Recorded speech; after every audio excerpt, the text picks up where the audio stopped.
പിന്തിരിയരുത്. ഞാൻ പറയുന്നത് കേൾക്കൂ. നിസ്സാരമായ ആനന്ദങ്ങൾക്കും അർത്ഥശൂന്യമായ നൃത്തങ്ങൾക്കും പൊള്ളയായ പാട്ടുകൾക്കുമായി ആളുകൾ സമയം പാഴാക്കുന്നത് ഞാൻ കാണുന്നു. പക്ഷെ എന്നെ ശ്രദ്ധിക്കാൻ 1 മിനിറ്റ് മാറ്റിവെക്കാമോ? പലരും എനിക്ക് പുറം തിരിഞ്ഞു, പക്ഷെ നിങ്ങൾ ഇവിടെ തന്നെ തുടരുന്നു. അതെന്നെ വളരെയധികം നന്ദിയുള്ളവനാക്കുന്നു. നിങ്ങളോടൊപ്പം സമയം ചെലവഴിക്കാൻ ഞാൻ ആഗ്രഹിക്കുന്നു. നിങ്ങളുടെ വിലയേറിയ സമയത്തിൽ നിന്ന് അല്പം എനിക്ക് തരുമോ? ഞാൻ നിങ്ങൾക്കൊരു വലിയ അത്ഭുതം നൽകാൻ ആഗ്രഹിക്കുന്നു. നിങ്ങളുടെ ജീവിതത്തെ എന്നേക്കുമായി മാറ്റാൻ കഴിയുന്ന ഒരു അത്ഭുതം. പക്ഷേ ആദ്യം നിങ്ങൾ എൻ്റെ വാക്കുകൾ കേൾക്കണം. ഞാൻ നിങ്ങളുടെ രക്ഷകനായ യേശുക്രിസ്തുവാണ്. നീ ജനിച്ച നാൾ മുതൽ ഞാൻ നിന്നെ എപ്പോഴും നിരീക്ഷിച്ചു, സംരക്ഷിച്ചു.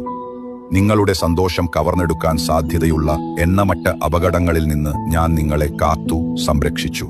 ഞാൻ ഒരിക്കലും നിന്റെ പക്ഷം വിട്ടിട്ടില്ല, നിന്നെ ഒരിക്കലും ഉപേക്ഷിക്കുകയുമില്ല. അതുകൊണ്ട് ഈ സന്ദേശം കഴിയുന്നത്ര ആളുകളുമായി പങ്കിടുക.